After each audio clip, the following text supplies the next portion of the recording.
Silakan duduk kembali, Tuhan berkati. Shalom. Shalom. Apa kabarnya?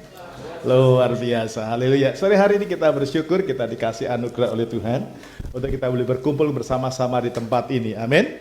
Nah, sore ini kita akan belajar dari firman Tuhan. Tema untuk firman Tuhan ini adalah diubahkan lewat doa dan puasa. Ucapkan sama-sama dengan suara yang keras. 2, 3. Diubahkan lewat doa dan puasa. Nah, sampai dengan hari ini saya percaya setiap saudara mulai merasakan bahwa doa dan puasa itu dahsyat. Amin.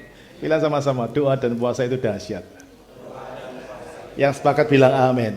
Mari beri tepuk tangan sekali lagi yang dahsyat bagi Tuhan. Ya, saudara yang dikasih Tuhan, doa dan puasa itu dahsyat. Mengapa, saudara? Saya mulai dengan ini. Kehidupan saudara dan saya di dunia itu berbicara tentang peperangan. Ya. Hidup kita di dunia ini sebenarnya berbicara tentang peperangan. Life is a war. Jadi kita itu hidup di dunia ini lagi perang sebenarnya. Sebagai contoh begini, tadi pagi saya juga bagikan di jemaat pagi, bahwa kadang-kadang ada satu oknum yang tidak senang kita diberkati. Kalau Anda tadi nyanyi, aku diberkati, aku dilimpahi, Tuhan itu akan melimpahkan berkatnya kepada setiap orang yang percaya kepada dia. Katakan amin. Amin. Kalau Tuhan bilang aku memberkati, kira-kira Tuhan berkati apa tidak? Berkati. Tapi kadang-kadang berkat Tuhan itu nggak nyampe-nyampe ke kita. Karena apa? Ada yang macet di jalan. Kenapa Pak terlambat? Oh ya, di sana tadi tiba-tiba ada sesuatu. Betul nggak kira-kira? Pernah nggak sudah ngerasakan itu? Kok datang ya? Aku udah pesan nasi perasaan dari jam 30 menit yang lalu kok nggak datang-datang. Tiba-tiba orangnya yang ngantar itu datang dalam tengah-tengah. Pak minta maaf ya Pak ya, agak terlambat. Kenapa? Macet di tol Pak. Nah, kita mesti sadari bahwa hidup ini adalah peperangan. Jadi waktu saudara dan saya hidup di dunia ini, Tuhan berjanji dia mau berkati saudara. Betul, dia berkati saudara. Tapi kalau kita tidak menyadari bahwa hidup ini adalah peperangan, maka kita nggak pernah tahu bahwa di dalam peperangan kita itu ada musuh yang mencoba untuk menyerang kita, yang mencoba untuk menghalangi kita, untuk kita terima berkat Tuhan. Amin. Waktu Daniel berdoa, Anda baca kitab Daniel, Daniel berdoa kepada Tuhan, dan Alkitab berkata, waktu kamu berdoa, saat itu juga Tuhan sudah perintahkan aku, kata malaikat Mikael, untuk datang kepadamu. Tapi di udara ada musuh, kuasa gelap. Kami perang dulu di atas. Daniel berdoa di bawah, mereka perang. Dalam roh itu ada peperangan, ada pertempuran. Sehingga saya mau bilang sama saudara, kehidupan ini berbicara tentang peperangan melawan musuh. Siapa musuh kita?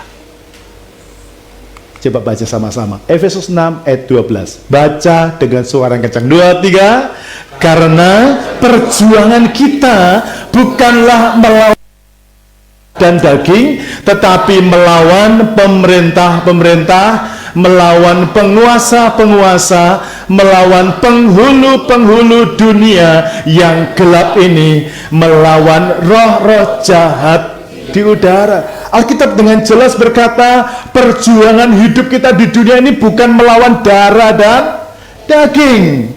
Katakan amin. Tapi melawan siapa? Nah, dikatakan di sini melawan pemerintah. Ini bukan pemerintah Indonesia, bukan. Melawan penghulu itu pemimpin, bukan melawan pemimpin dunia yang punya jabatan yang makan nasi, bukan itu. Tapi Alkitab berkata kita ini melawan roh-roh jahat di udara. Amin. Tuhan itu berkata, aku mau berkati kamu. Tuhan berkati enggak? Berkati. Tapi musuh itu berupaya untuk membuat Anda tidak diberkati. Musuh itu berusaha menahan berkat saudara. Nah, kalau saudara nggak sadar tentang peperangan itu, maka saudara tenang-tenang aja. Tunggulah diberkati, puji Tuhan. Nggak diberkati juga, puji Tuhan. Makanya hidup kita Senin Kemis. Anda usaha, Anda maju, Anda wah sudah yakin ini. Tapi Tapi saudara harus hidup dalam peperangan. Kenapa? Roh jahat itu berusaha menahan berkatmu. Ya, roh jahat itu berusaha menahan, membuat Anda tidak diberkati, membuat Anda sibuk, membuat Anda susah, membuat Anda menderita. Itu roh jahat. Namanya juga roh pasti. Namanya juga roh jahat. Pasti. Sekali lagi, namanya juga roh pasti jahat, saudara. Betul tidak? Dia senang kalau saudara itu dengan suami istri ribut gara-gara isu dalam pernikahan. The best issue in your life is about money. Isu terbesar di dalam pernikahan itu adalah uang. Betul tidak? Betul apa enggak betul? Betul. Isu terbesar. Enggak ada uang, istri berot. Sampai ada peribahasa berkata, ada uang, abangku sayang. Tidak ada uang, loh ini bener loh saudara. Ya, ini serius. Saya tidak sangka memang saya bertemu dengan sepasang suami istri. Suaminya ganteng karena memang Indo Belanda, hidungnya mancung, matanya biru. Istrinya pasti cantik kayak artis. Aku bilang, wis, ini pasti pasangan paling ideal. Lalu saya dipanggil, dia share dengan saya di Hotel Santika. Dia merenung, dia murung. Kenapa Pak? Aku ditinggal sama istriku. Loh kok bisa? Ya, anaknya tuh ganteng-ganteng, anaknya cantik-cantik. Kenapa? Kayak peribahasa bilang, ada uang, abangku sayang. Tidak ada uang, abangku tendang. Loh jadi kau ditendang sekarang? Iya. Istriku kalau pulang jam berapa? Jam 12 malam. Jam 2 malam. Bawa mobil, tapi bukan mobil saya sudah habis. Bawa mobil abang yang lain. Sedih tidak? Karena roh jahat itu jahat. Ya, itu sebabnya saudaraku, dalam pernikahan, dalam rumah tangga, kita juga harus berperang. Katakan sama-sama, saya harus berperang untuk keluarga saya. Demikian juga dalam bisnis. Saudara bisnis sudah mengikuti aturan semuanya dengan baik, Anda kerjakan dengan baik. Anda mesti ingat, kalau saudara tidak berperang, maka bisnismu juga dihambat, keuanganmu juga dihambat. Saya percaya Anda seorang pengusaha pasti akan menginvestasikan uang dengan cara yang baik. Amin. Anda pasti akan akan atur strategi dengan baik. Tapi sudah ditata, sudah diatur, sudah dilakukan semuanya dengan baik, tiba-tiba berjalannya tidak seperti rencana. Kenapa? Ada musuh. Bilang sama-sama, ada musuh yang nggak senang saya berhasil. Amin. Tuhan pingin Anda berhasil, tapi ada musuh. Gak usah musuh, saudara. Kadang-kadang tetangga lihat kita enak sedikit, mukanya sudah, alah, paling kredit, katanya saudara ya. Padahal kita beli berkat Tuhan dengan luar biasa. Itu sebelah. Tapi Anda jangan marah sama sebelah. Yang sewot itu sebenarnya bukan dia. Sekali lagi, musuh kita bukan orang yang pakai daging dan darah ini. Musuh kita itu adalah roh-roh jahat di udara. Siapa yang dipakai? Bonekanya itu orang-orang di sekitar kita. Tapi Anda jangan marah sama dia. Bilang sama-sama, saya nggak boleh marah sama dia. Musuh saya bukan dia. Musuh kita siapa? Roh-roh jahat di udara. Nah, kebenarannya yang Anda mesti mengerti dari firman Tuhan itu, musuh kita, roh-roh jahat di udara, itu artinya gini, musuh kita itu tidak terlihat oleh kita, tapi musuh kita bisa lihat kita.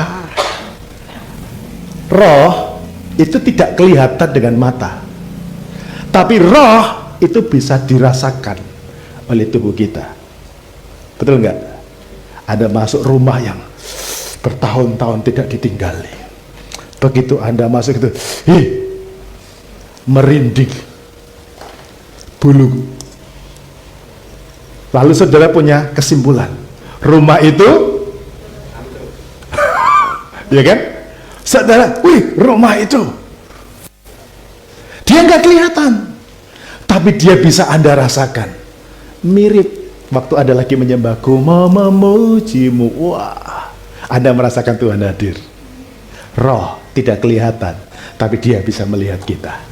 Amin. Nah, perhatikan di sini, musuh itu dia tidak terlihat oleh mata jasmani kita, tapi musuh kita itu bisa melihat kita. Anda bisa bayangin, bukankah ini sebuah peperangan yang tidak fair?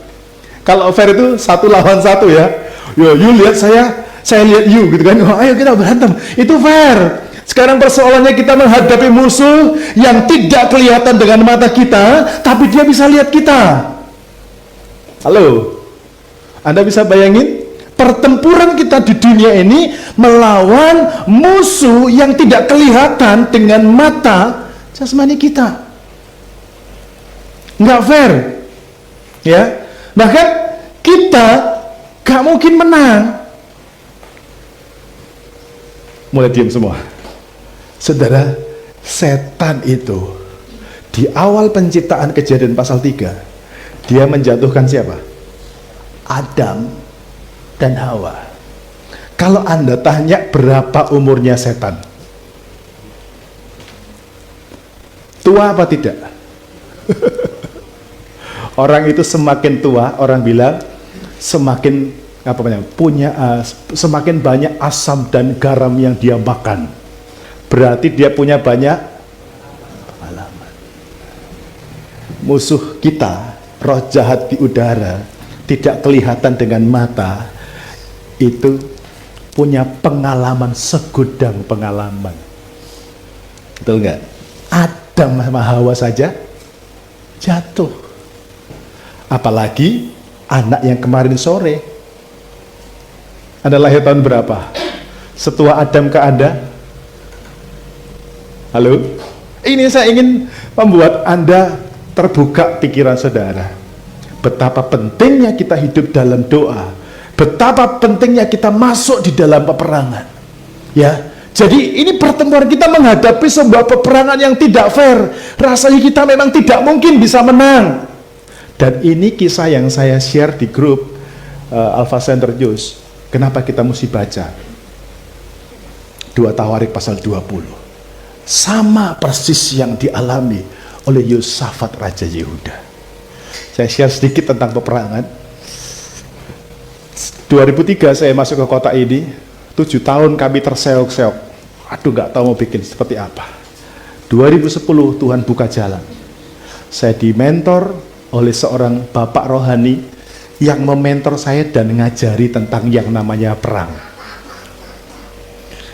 Mentor saya ini ada pendoa yang suka berdoa, memberi keteladanan hidup tentang doa. Dan dia bilang gini sama saya, sama istri, Pak Gersom dan Ibu, kalau Anda nggak perang, tidak mungkin ada jarahan. Jadi Anda mesti perang.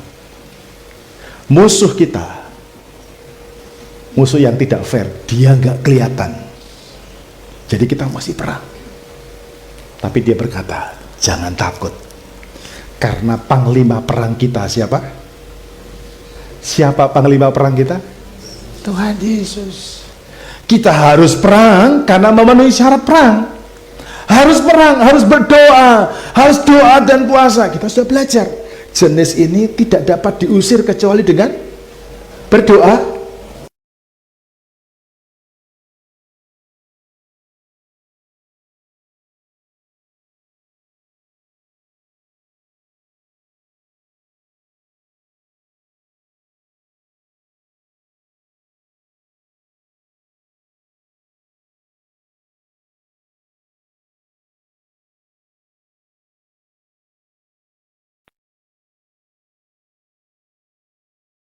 Panglimamu, dia yang memimpin kamu dan dia yang berperang ganti kamu.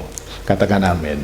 Dan kalau kita perang pasti menang, karena bukan kekuatan kita lagi, tapi ada panglima perang yang menyertai kita. Katakan amin. Ada panglima perang yang berdiri di depan kita. Amin. Dia jauh lebih berpengalaman daripada musuh kita itu. Katakan amin. Tapi saudara juga harus ikut perang. Amin. Ada gini, enggak, aku nunggu Tuhan pasti berperang ganti aku di rumah saja, aku bobok siang, aku santai-santai. Perhatikan, yang mau berperang akan dapat jarahan, tapi yang enggak mau berperang, yang enggak dapat apa-apa. Mengerti kira-kira? Dan Alkitab juga berkata, siapa yang kerja, dia layak untuk makan, tapi siapa yang tidak bekerja, janganlah ia makan. Makanya Tuhan katakan, ayo perang.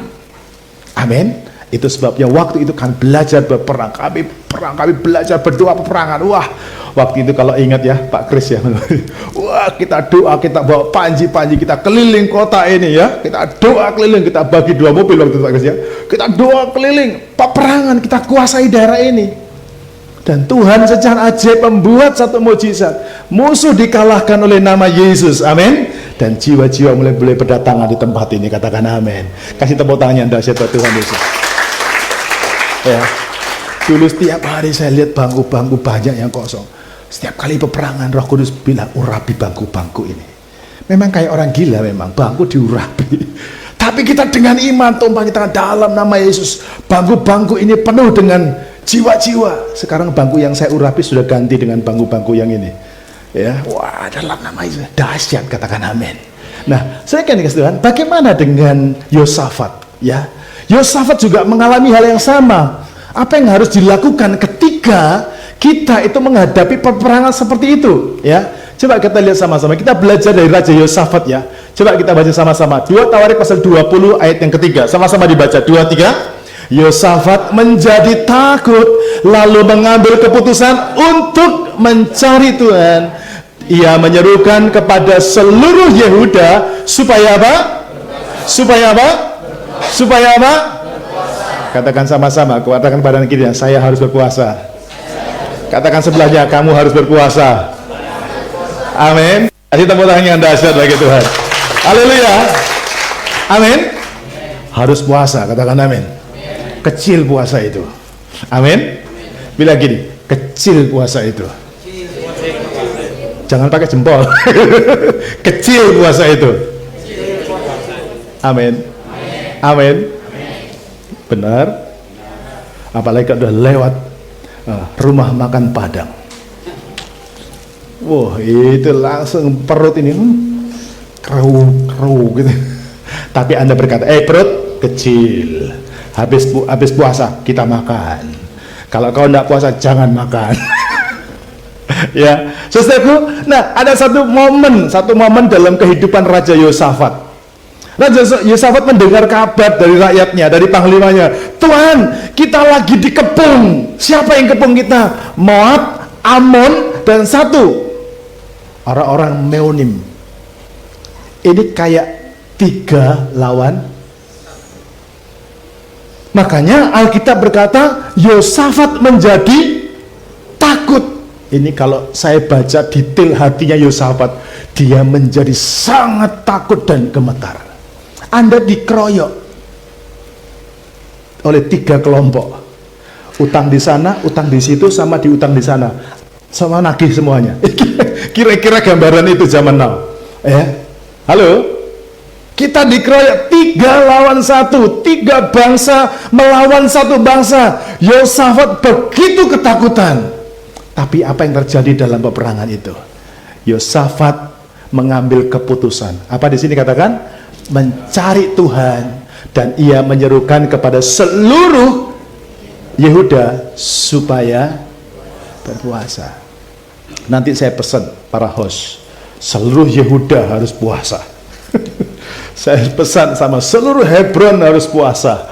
Saya pesan seluruh Betel harus puasa. Saya pesan seluruh Bethlehem, Noah harus puasa. Wah, kenapa?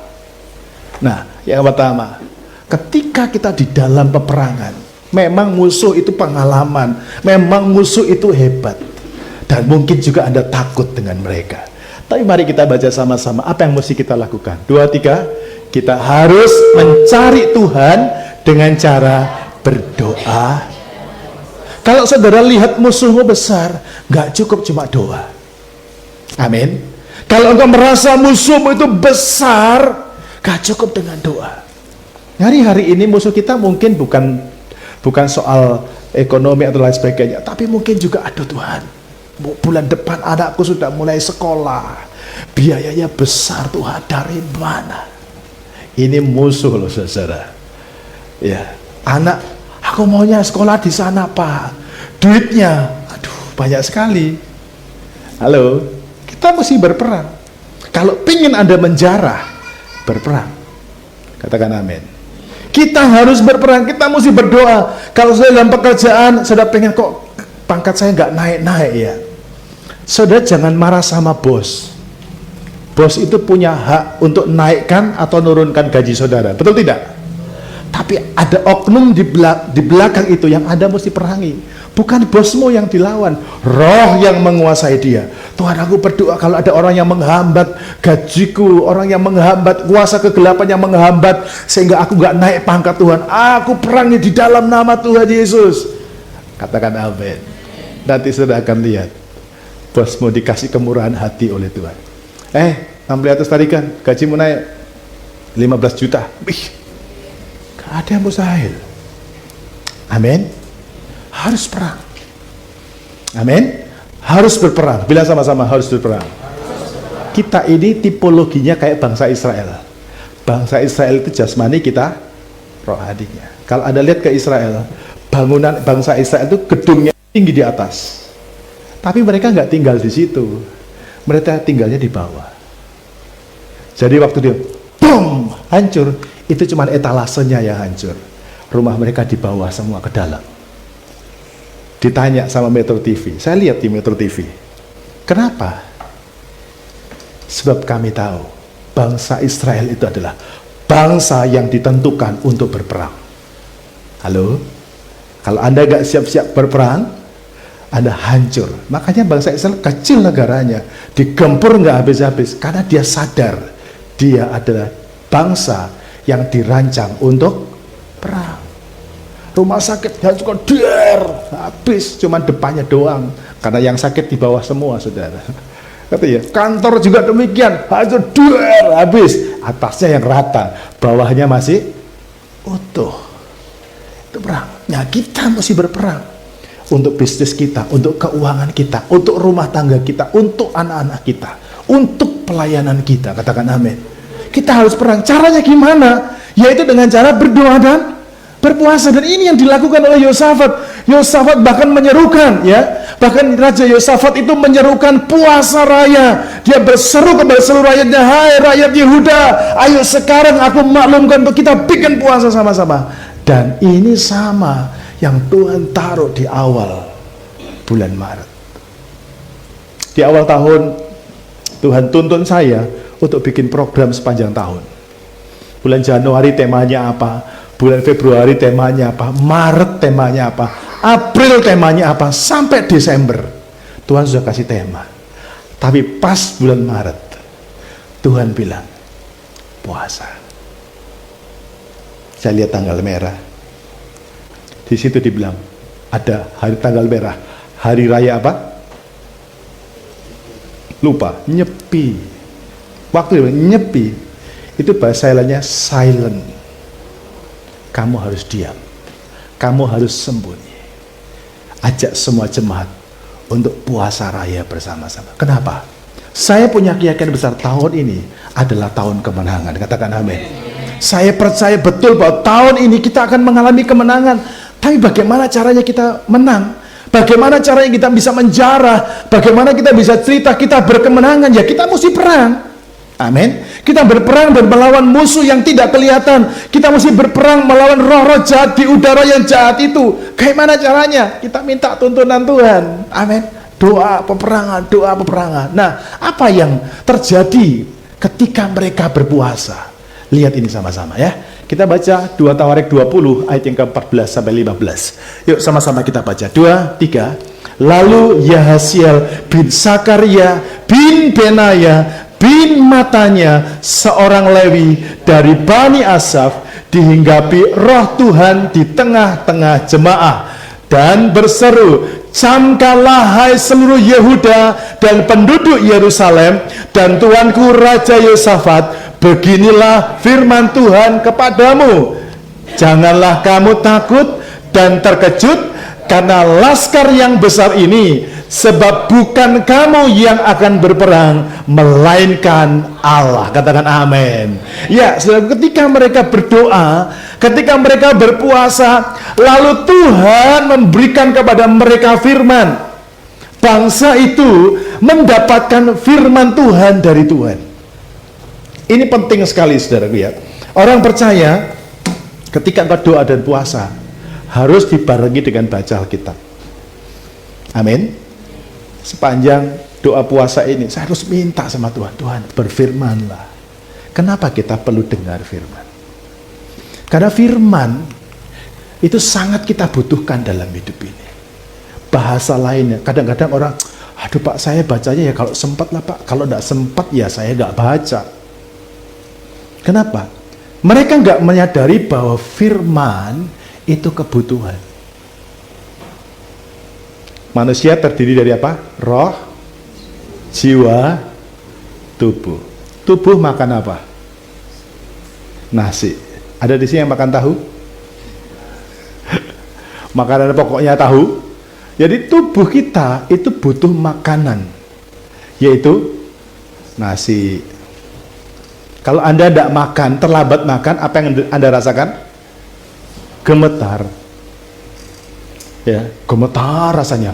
Aduh, makanya kadang-kadang ada orang kalau sudah lapar banget jadi apa?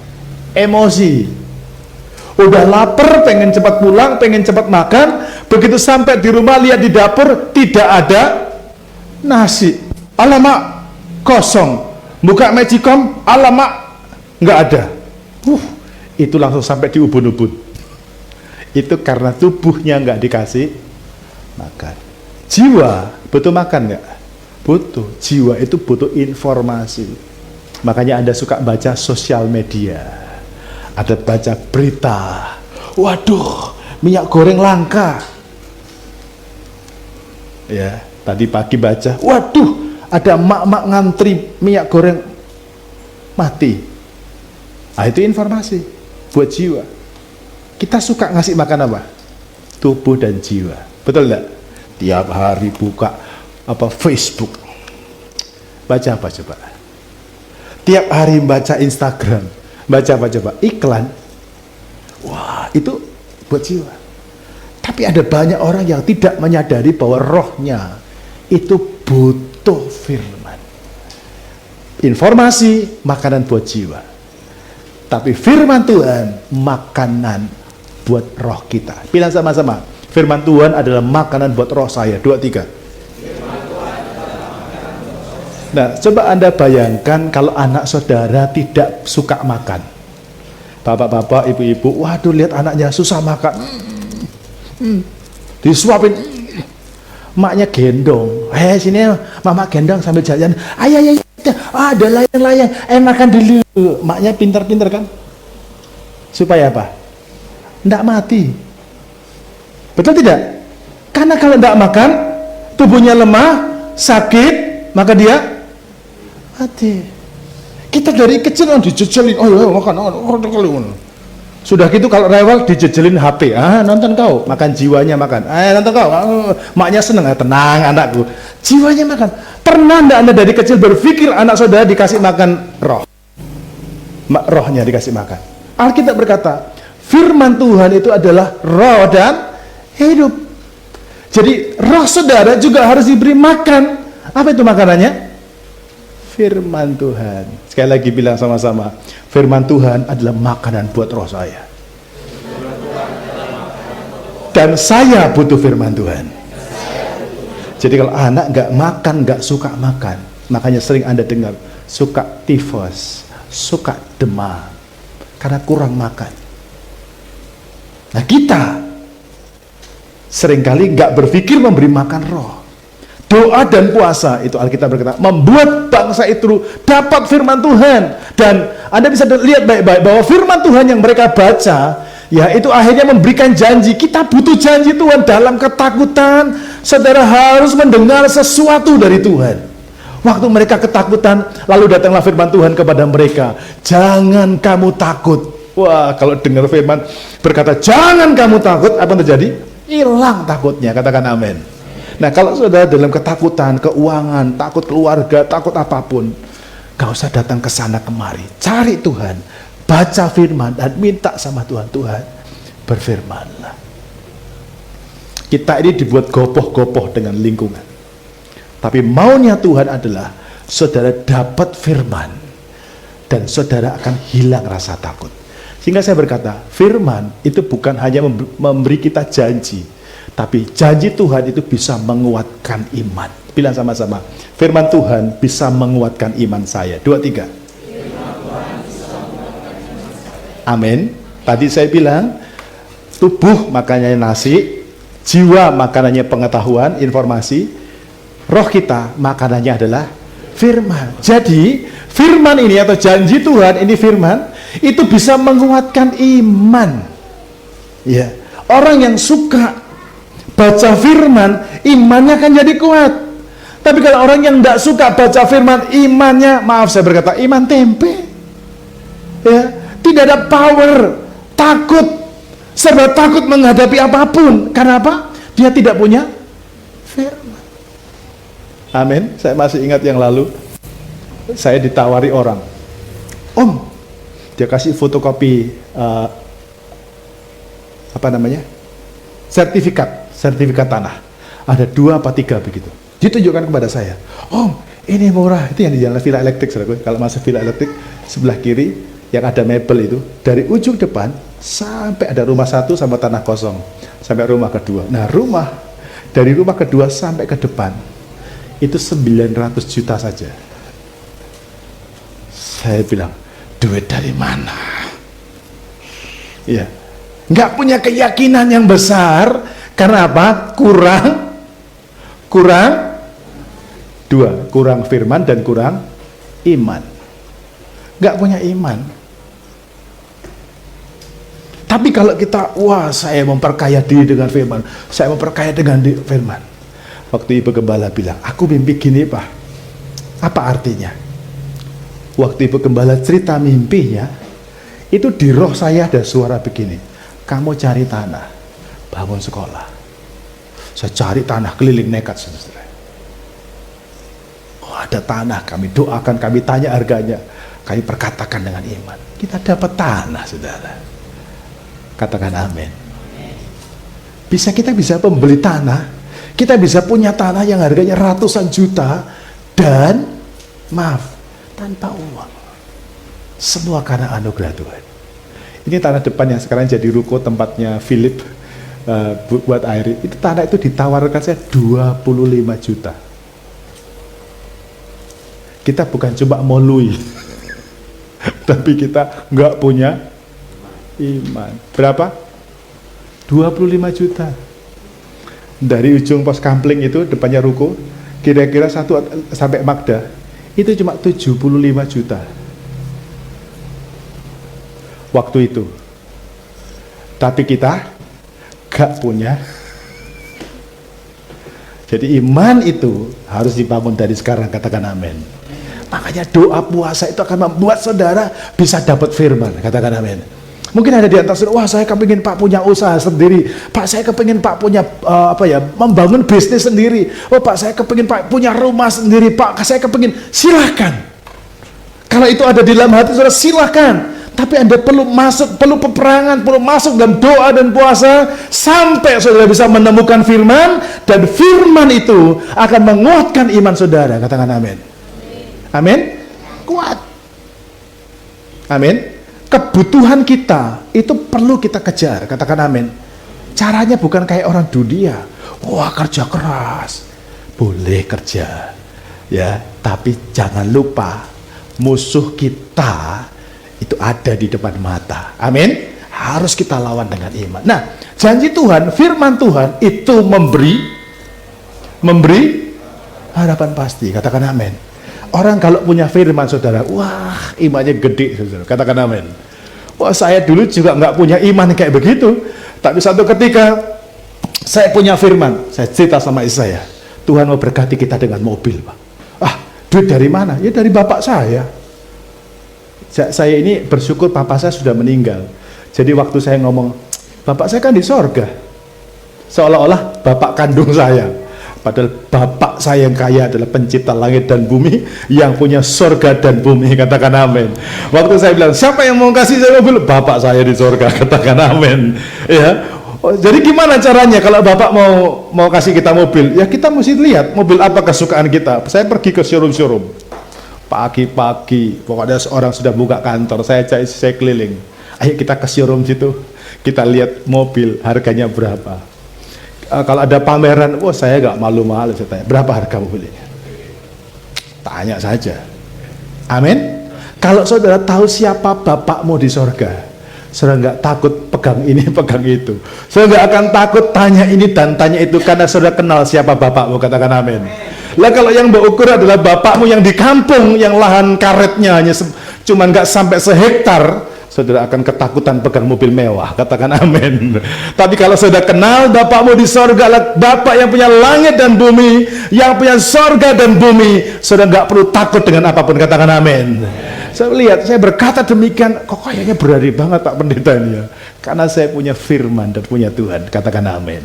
Anak-anak muda, jangan pernah lihat, jangan pernah ukur kemampuanmu saat ini, tapi ketika engkau bisa menempatkan dirimu dekat dengan papamu di sorga, engkau bisa kenal dengan bapakmu di sorga, engkau nggak lagi lihat kekuatanmu dari apa yang kau punya, tapi hubunganmu dengan firman, hubunganmu dengan Bapak ini yang membuat engkau punya kemampuan dan keinginan yang besar, kesanggupan yang besar itu ada pada saudara. Amin.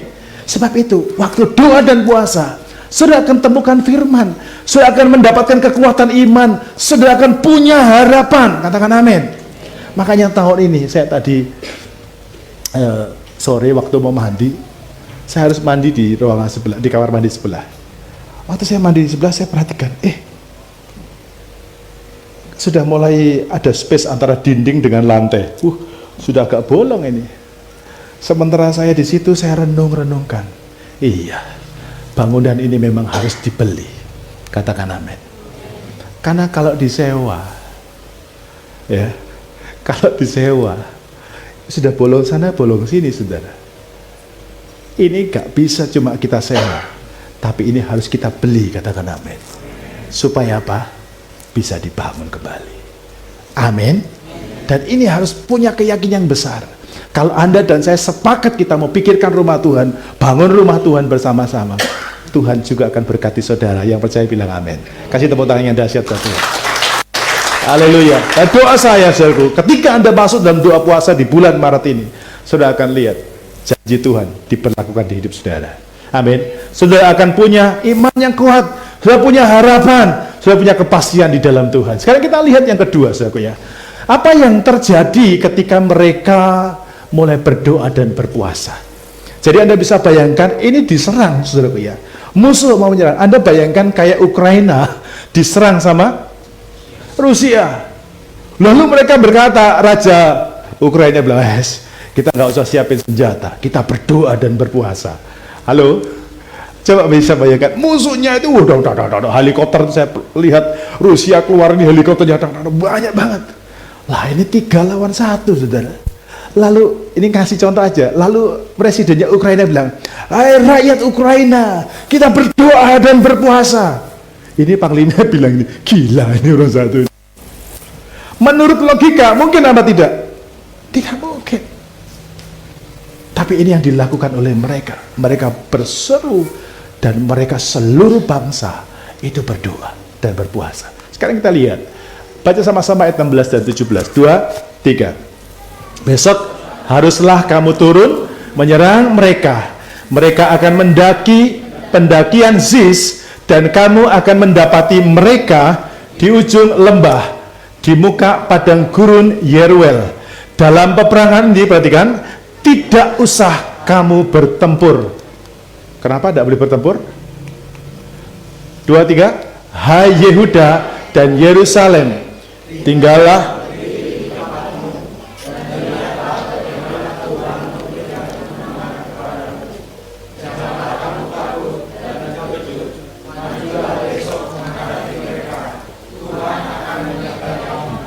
Haleluya. Anda lihat sini, hai Yehuda dan Yerusalem, tinggallah, berdiri di tempatmu. Tapi mereka enggak disuruh, kau tunggu-tunggu jak di kemah, bareng-bareng jak kau. Tidak.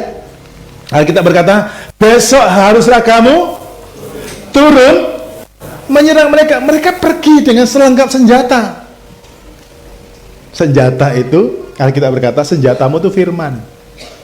Harus dapat firman. Waktu doa puasa Anda harus dapat firman. Baca firman, lalu ayat yang memberkati saudara Anda tulis.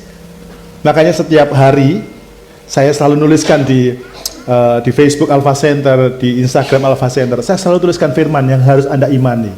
Apa yang saya sudah tuliskan, saya percaya itu dari Tuhan. Dan itu kau pegang tiap hari sebagai senjatamu. Aku tidak perlu takut, sebab Tuhan akan berperang ganti aku dan memberi aku kemenangan. Katakan amin. Jadi itu mereka pegang, mereka bawa. Dikatakan, besok kamu harus turun, harus turun. Berarti tidak bisa? Tidak, mereka harus pergi. Ya, kamu harus turun menyerang mereka. Mereka akan mendaki. Mereka di bawah. Mereka akan mendaki, ya. Dan kamu akan mendapati mereka di ujung lembah, di padang gurun Yeruel. Dalam peperangan ini, tapi kan menyerang. Yang namanya nyerang gimana? Ya bawa senjata. Ayo kita tapi tidak boleh nembak. Dalam peperangan ini tidak usah kamu bertempur. Serang mereka, datangin saja. Jadi makanya orang Kristen ini kadang-kadang lucu. Berdoa nyanyi, susah nyanyi, ya kan? Betul tidak? Kematian nyanyi, di rumah duka nyanyi. Orang bingung, ini seneng kah, sedih kah, apa kah? Memang katakan sama-sama, memang kita beda. Amin. Tuhan yang berperang ganti kita. Ya, dikatakan dalam peperangan ini tidak usah kamu bertempur, hai Yehuda dan Yerusalem, tinggallah berdiri di tempatmu. Waktu mereka berperang menyerang, tinggallah berdiri di tempatmu. Ini masih belum ada gambaran, masih belum ada bayangan apapun. Kayak apa sih modelnya? Tapi mereka harus berangkat, mereka harus pergi, ya. Dan lihatlah bagaimana Tuhan memberikan kepadamu, Tuhan memberikan kemenangan kepadamu. Jadi artinya gini, saudara waktu dapat firman, saya lakukan dengan taat, ikuti perintahnya, pergi-pergi, perang-perang, jalan. Dia cuma bilang gini, dan lihatlah, artinya itu Tuhan itu suka bikin surprise buat kita. Bilang sama-sama, Tuhan suka bikin surprise buat kita. Katakan amin. Saya percaya Tuhan suka kasih kita kejutan. Oh Tuhan kita itu dahsyat. Berikan tepuk tangan yang dahsyat bagi dia. Tadi habis ibadah, istrinya Pak Tarikan kasih surprise sama saya. Bayangin Pak, ada yang lucu. Dia ketawa sambil happy gitu. Kenapa? Kami kan belum butuh tempat tidur Pak. Tiba-tiba ada orang pindahan rumah Pak. Dan kami beli tempat tidurnya. Kami beli apa lagi Pak? Tongnya, kami beli magicomnya. Hanya dengan uang 1 juta. Happy nggak kira-kira? Barangnya banyak. Lah kasur tempat tidur saja kalau dibeli itu kan 1, lebih atau 2 juta, itu pun kualitasnya tidak karu-karuan saudara ya. Tapi Tuhan itu memang suka bikin kejutan buat kita, katakan amin. Yang penting kita mau taat, katakan amin. Ya, dikatakan kamu akan lihat, kamu lihat. Bagaimana kita lihat kalau kita bareng-bareng di rumah? Bagaimana kita lihat kalau kita nggak mau berperang? Bagaimana kita lihat kalau kita nggak mau doa dan puasa? Hanya mereka yang mau doa dan puasa yang akan lihat mujizat, katakan amin. Amin. Kalau Anda nggak doa, Anda berpuasa, Anda nggak pernah punya pengalaman gimana sih rasanya doa sebulan. Amin. Tapi yang ikut bersama-sama dengan kita, saya tadi ingat 3 tahun yang lalu kita pernah doa puasa 40 hari. 3 tahun yang lalu 40 hari. Dari tanggal 10 Maret 2020 berapa sudah? Lupa saya. Sampai 40 hari. Kita pernah lewati itu. Dan hari ini kita puasa 31 hari. Saya percaya penyertaan Tuhan akan dinyatakan buat hidup kita. Amin. Dan firman Tuhan berkata gini, majulah besok, ya. Ya, dikatakan gini, janganlah kamu takut dan terkejut, ya. Janganlah kamu takut dan gimana Tuhan kasih kejutan lalu kita nggak terkejut. Ya, lihat begitu mereka berangkat ke sana, mereka kaget saudaraku ya. Tuhan berperang bagi mereka. Sekarang yang kedua, apa yang mereka lakukan, apa yang mereka dapatkan ketika mereka itu doa dan puasa. Baca sama-sama, 2, 3. Mereka mendapatkan. Nah, ini penting. Kadang-kadang kegagalan kita dalam meraih sukses bukan karena kita nggak bisa sukses. Kita bisa sukses, tapi kita nggak punya petunjuk. Memang kebiasaan orang, nggak tahu orang Indonesia atau seluruh dunia ya, tapi saya mendengar di belahan dunia manapun itu kalau beli apa-apa orang itu nggak suka baca petunjuknya. Beli HP, dosnya bukunya dibuang, yang diambil HP-nya sama casnya. Beli TV, nggak pernah Anda baca TV bukunya, yang diambil TV-nya dicantolin, bukunya sama dosnya simpan di gudang. Betul tidak? Itu kebiasaan di mana-mana. Padahal petunjuk itu penting, apalagi tentang petunjuk kehidupan. Ya, waktu saya menikah, karena saya waktu menikah itu masih perjaka, tulen. Jadi nggak tahu bagaimana caranya menikah, ngatur keluarga juga nggak tahu. Mau tanya sama siapa, saudara? Bapaknya sudah almarhum, bapak saya malah sudah duluan. Jadi bapak kami sama bapak dia, bapak saya itu sama-sama almarhum. Jadi mereka reunian di sorga. Jadi waktu kami menikah itu nggak ada keluarga. Macam mana nak ngatur anak orang ini? Ya, bagaimana cara membesarkan anak? Bagaimana cara mendidik anak? Kami tidak tahu. Tapi kami bersyukur ada petunjuk kehidupan yang diberikan Tuhan buat hidup kami. Katakan amin. Ini ngajari cara mendidik anak, saudara. Jadi hari ini kadang-kadang kami dengan istri duduk di meja makan sambil renungkan. Kita ini bersyukur loh Pak. Anakmu di usia ini dia bisa support kita dalam pelayanan. Anakmu masih usia belia, dia bisa membawa teman-temannya untuk bisa mengenal Tuhan. Apa kita nggak bersyukur? Katakan amin. Apa yang membuat itu bisa terjadi? Karena ada petunjuk Tuhan. Katakan amin. Amin. Saya merasa bukan karena saya pinter, tapi karena ada petunjuk Tuhan. Nah, saudara yang kasih Tuhan, saya membuka rahasia. Kalau Anda doa dan puasa, Anda mau sepakat dengan kita dalam doa dan puasa, dan Anda mau suka baca firman, saudara akan dapat petunjuk Tuhan. Katakan amin. Nah, petunjuk ini penting sekali, saudara ya. Ya, petunjuk itu akan memberitahu, memberi jalan keluar, bagaimana cara menyelesaikan masalah. Ada di sini menikah nggak pernah cekcok, nggak pernah beda pendapat. Ada tapi bohong. Betul tidak? Ada nggak yang menikah nggak pernah cekcok? Nggak ada. Makanya saya bilang ada tapi bohong. Bahasanya anak sekarang, ada Pak tapi bohong. Kalau sampai ada Pak saya tidak pernah cekcok, pasti bohong. Semua pasti bisa cekcok. Oh, warna rambutnya aja beda, keritingnya saja beda, betul enggak? Beda, ngilernya aja beda. Ya, kalau pilih makanan, yang satu suka manis, yang satu pasti suka asin. Istri saya suka manis, saya suka asin. Beda. Halo, waktu kita milih, kau mau martabak manis atau mau martabak asin? Pasti kita mesti menyatukan. Mau duitnya nggak cukup buat beli dua, terpaksa kita harus ngalah. Kau suka yang mana? Aku sih manis. Yalah, aku suka kau lah. Ya kan? Itu menikah. Betul tidak? Satu harus ngalah supaya bisa makan bareng. Kalau suami tidak ngalah, istri tidak ngalah, nggak jadi beli pasti. Aku manis, aku asin. Sudah tidak usah beli, pulangnya tidur dengan marah. Ada yang begitu loh, ya, saking tidak bisanya. Tapi karena kita ini punya petunjuk ini, loh, petunjuk kehidupan, itu bisa ngalah loh, saudaraku. Amin. Istri saya aku jadi suka asin juga, gitu ya. Petunjuk kehidupan itu membuat kita bisa menerima satu dengan yang lain. Katakan amin. Bila sama-sama firman Tuhan, petunjuk kehidupan bisa membuat saya menerima orang lain, apalagi pasangan saya yang nyebelin. Kok ada nyebelin juga? Amin. Iya, waktu kita itu menikah, rasanya lihat pasangan nyebelin, aduh, aku dulu cinta dia, cinta dari mana, gitu loh ya. Betul nggak? Kalau nggak betul, pasti bohong. Waktu kita masih pacaran tuh, aduh sayang, aku cinta kamu. Begitu kita sudah menikah, alamak, cantik sih cantik, tapi aduh. Tapi saudara, kalau kita punya firman, kita berdua bisa diubah oleh Tuhan. Katakan amin. Amin. Jadi hari ini kalau Anda dengar firman Tuhan ini, yang pernah berniat cerai, bertobatlah. Karena kalau Anda cerai, Anda nikah lagi, pasti ketemu yang lebih garang. Jadi jangan pernah bercerai. Terimalah dia apa adanya dan minta petunjuk kehidupan itu untuk menuntun Anda, membimbing keluargamu jadi yang terbaik. Katakan amin.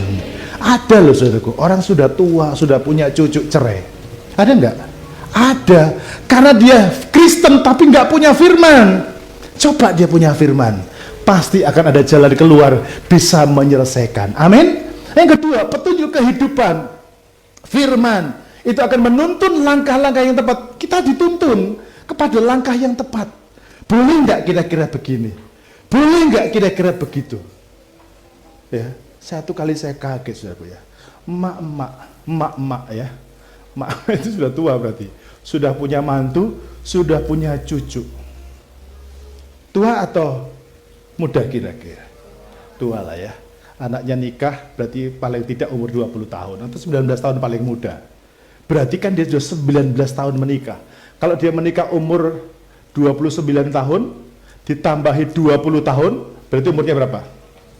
Nah, biasanya kalau nikah lagi, nah, Anda bisa bayangin, emak-emak pun milih baju. Saya kaget juga. Sudah tua, sudah keriput, kemana-mana. Beli celana yang di atas apa ini? Kira-kira 5 jengkal dari pinggang. Lah ini ada petunjuk kehidupan apa enggak ini saya bilang itu. Lah Anda bisa bayangkan, mak yang mau ditengok apanya? Toh, kadang-kadang kita ini hidup enggak pakai hikmat karena kita enggak punya petunjuk kehidupan. Kita dituntun oleh jalan yang salah. Ya, Facebook, Instagram itu jual paket apa saja ada. Amin. Jual kolor pun ada. Cuman jangan salah. Kalau Anda mengikuti itu, Anda ikuti tren, Anda salah kaprah. Tapi kalau Anda punya firman, Anda akan dituntun di jalan, di langkah yang tepat. Katakan amin. Nah, petunjuk kehidupan itu akan berisi syarat dan ketentuan bagaimana bisa berhasil. Kalau mau berhasil, yuk kita sama-sama doa puasa dan baca firman. Katakan amin. Kau akan berhasil. Yang terakhir, apa yang terjadi ketika mereka berdoa dan puasa? Saya pengen kita baca sama-sama ayat ini. Ya, halaman pertama dibaca kaum pria.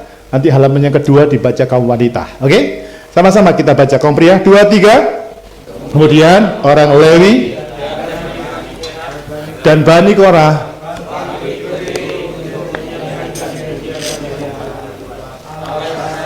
dengan suara yang sangat nyaring. Kaum wanita, ketika mereka dan menyanyikan, dibuat Tuhanlah penghadangan terhadap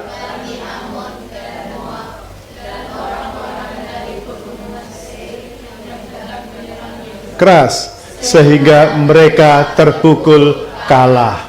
Yang ketiga, apa yang mereka lakukan, apa yang mereka terima ketika mereka itu doa dan puasa? Mari dibaca dengan suara yang keras. 2, 3. Mereka mengalami kemenangan besar hanya dengan iman. Ya, Anda lihat dengan baik firman Tuhan ini. Kemudian orang Lewi berdiri menyanyikan, nyanyi loh saudara. Mereka cuma nyanyi. Mereka nyanyi puji-pujian bagi Tuhan Allah dengan suara yang sangat nyaring. Bilang sama-sama, sangat nyaring. Makanya saudaraku, kuasa pujian itu dahsyat. Katakan amin. Amin. Jadi kalau Anda diajak nyanyi para mari saudaraku kita akan menyanyi, dia teriak. Anda jangan enggak menang saudara. Amin. Kalau perlu lihat WL-nya lompat-lompat, Anda ikut lompat-lompat. Nanti kita terakhir nanti WL ajak mereka nyanyi supaya mereka berkemenangan. Katakan amin. Lihat ini kuasa daripada pujian, penyembahan ketika mereka menyanyikan puji-pujian bagi Tuhan dengan suara yang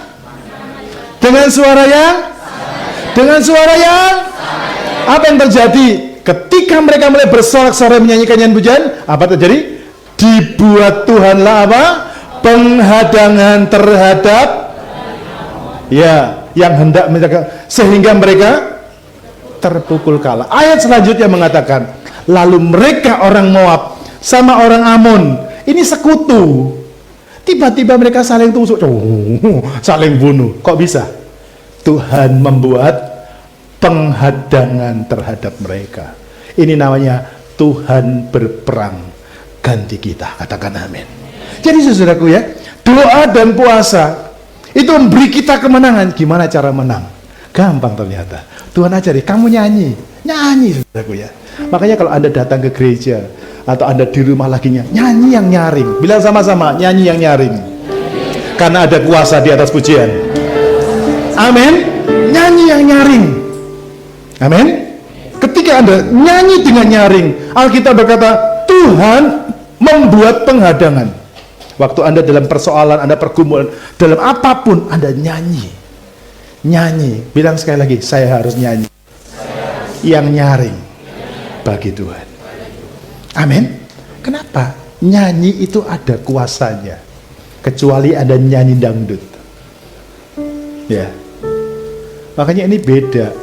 Ya, jadi jangan bedakan. Kalau mulut saudara biasa nyanyi buat Tuhan, saya pesan, bukan dilarang.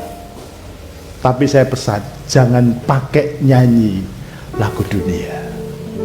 Biar mulutmu kudus hanya untuk Tuhan.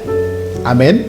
Bangsa Israel itu kalau mau nulis nama Tuhan, mau tulis Yahweh, dia celup tintanya 7 kali. Supaya apa? Bersih, kudus.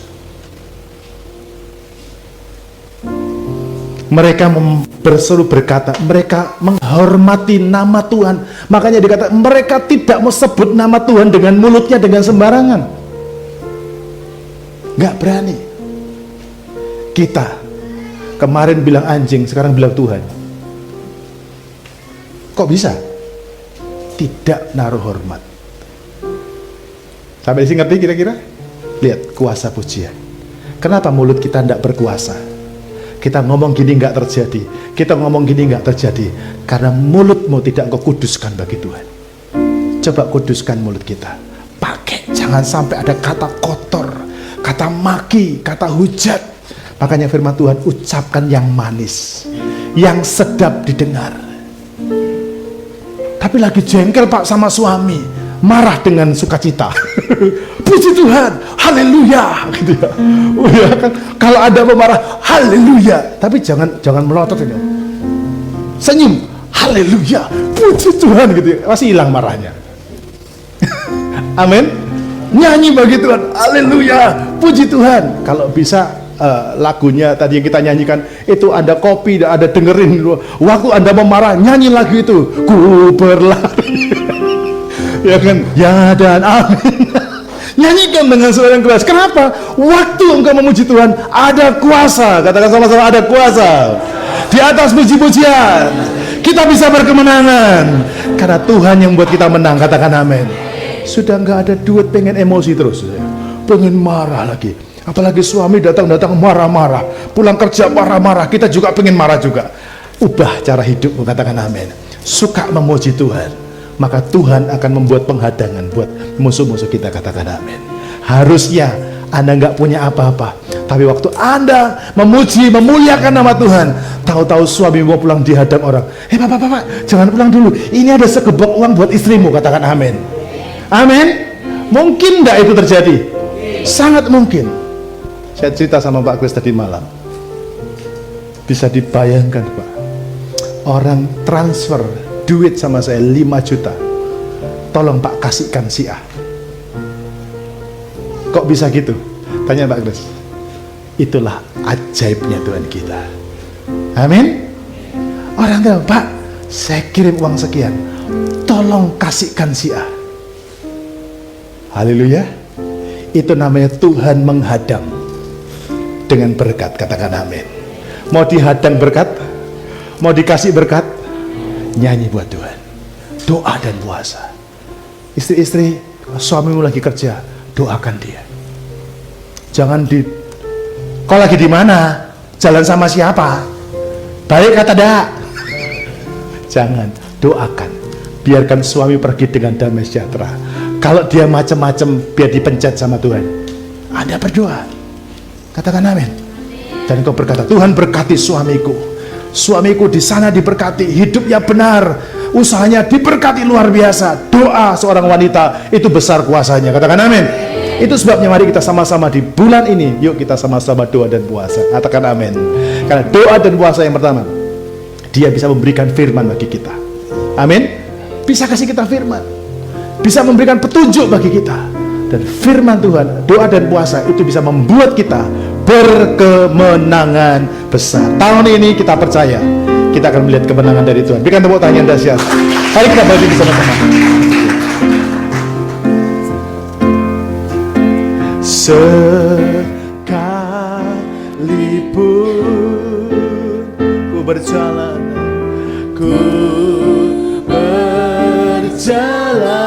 dalam lembah kekelaman, Kau besertaku. Haleluya. Oh, sekalipun hidup tak menentu,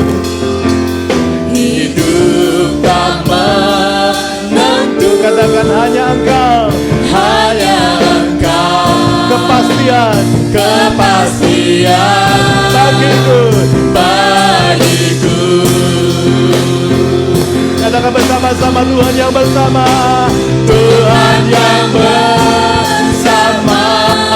kami berjalan bersama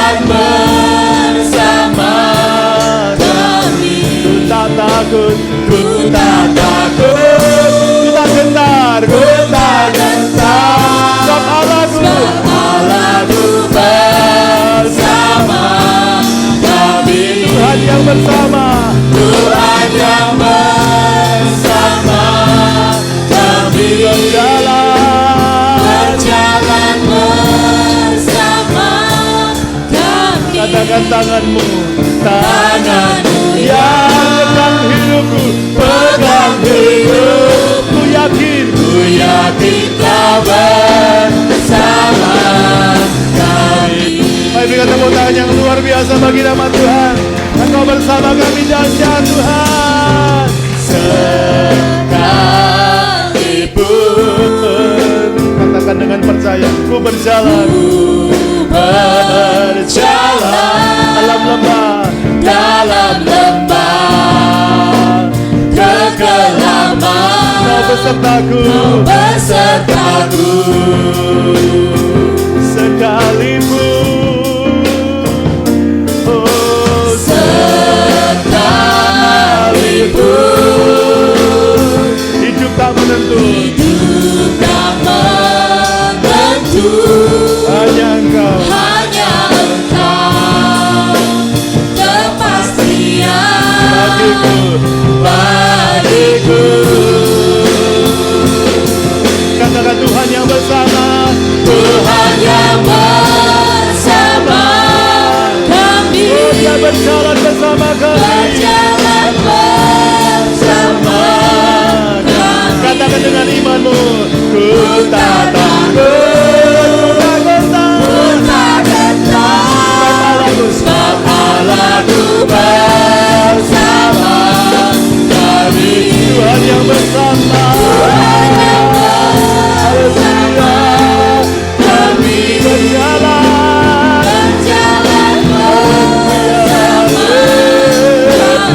katakan tanganmu yang pegang hidupku,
saya merasa Tuhan menaruh satu pesan yang penting untuk kita semua. Mari serahkan hidupmu dalam tangan Tuhan. Mungkin hari-hari kau merasa hidupmu sepertinya sukar, sepertinya sulit. Tapi kau taruh keyakinan besar. Hari ini kalau engkau mau komit dengan Tuhan, Tuhan, aku masuk dalam doa dan puasa. Aku belajar untuk doa dan puasa. Karena ketika aku berdoa dan puasa, engkau berkata, aku terima firman, aku terima petunjuk kehidupan, dan aku akan menerima kemenangan yang besar dari Tuhan.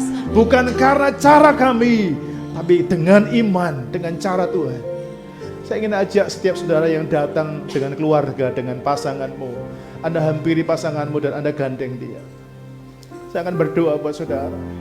Ada yang sendiri datang di tempat ini, tidak masalah. Anda boleh angkat tanganmu di hadapan Tuhan. Saya undang Ibu Gembala boleh maju. Mari sama-sama kita berdoa. Malam ini ada satu impresi yang begitu kuat dari Tuhan. Kita akan berdoa dan percaya bahwa malam ini kalau engkau mau komit dengan Tuhan, engkau yang selama ini dengan pasangan tidak pernah bisa cocok, tidak pernah bisa satu, engkau akan disatukan oleh Tuhan. Katakan amin. Engkau merasa keuanganmu, bisnismu begitu sulit hari-hari ini, tapi engkau percaya firman Tuhan yang kau dengar hari ini, kau terima firman, kau terima petunjuk kehidupan, dan kau mendapat kemenangan yang besar. Engkau terima dengan percaya. Tahun ini, bahkan melewati bulan Maret ini, engkau akan nikmati bagaimana Tuhan mengubah keadaanmu, Tuhan mengubah keuanganmu, Tuhan mengubah keharmonisan dalam rumah tanggamu. Yang percaya bilang amin kencang-kencang. Beri tepuk tangan yang paling dahsyat bagi nama Tuhan. Tuhan yang bersama. Ada boleh bergandengan tangan dengan pasanganmu. Berjalan bersama kami. Katakan ku tak takut, takut, haleluya. Ku tak gentar, sebab Allahku bersama kami. Katakan dengan percaya, Tuhan, Lord, you give us, Lord, haleluya. Berjalan bersama, haleluya. Tanganku yang pegang hidupku, ku yakin kau bersama. Tanganmu yang pegang hidup kami, tanganmu yang pegang hidupku, ku yakin kau bersama kami. Engkau melihat kami Tuhan. Sore hari ini biar Engkau menyatakan anugerah-Mu bagi kami di tempat ini. Firman yang kami sudah dengar kami terima dengan percaya bahwa di atas kehidupan kami Tuhan sedang menunjukkan jalan bagaimana kami menikmati kemenangan yang besar dari Tuhan. Hari ini kami datang kepada Tuhan membawa pribadi demi pribadi. Kami membawa keluarga demi keluarga. Kami membawa rumah tangga demi rumah tangga. Kami membawa pekerjaan demi pekerjaan. Kami membawa pergumulan demi pergumulan. Bahkan kami membawa pelayanan kami sama-sama di hadapan Tuhan. Bapa, kami percayakan firman yang kami sudah terima hari ini, bahwa Engkau datang dan membawa kami untuk kami berlutut, kami berdoa, dan kami menyerukan puasa dan doa bersama-sama dengan jemaat. Satu kerinduanmu adalah Tuhan mau mendemonstrasikan kuasa kemenangannya atas kami. Engkau sudah menang atas maut Tuhan, dan kami percaya Engkau akan memberikan kemenangan atas semua kami di dalam nama Yesus. Biar kemenangan-Mu terjadi atas kami. Dan aku saat ini berdoa untuk rumah tangga yang sudah hadir hari ini. Janji-Mu akan Engkau genapkan. Rumah tangga mereka berkemenangan. Rumah tangga mereka harmonis. Ada kesatuan, ada kerukunan, ada keselamatan, dan ada kemenangan besar dalam rumah tangga mereka. Haleluya. Bahkan kami berdoa secara khusus buat keuangan, buat pekerjaan mereka, buat keperluan akan finansial mereka. Aku berdoa di dalam nama Yesus, Tuhan akan memberkati mereka.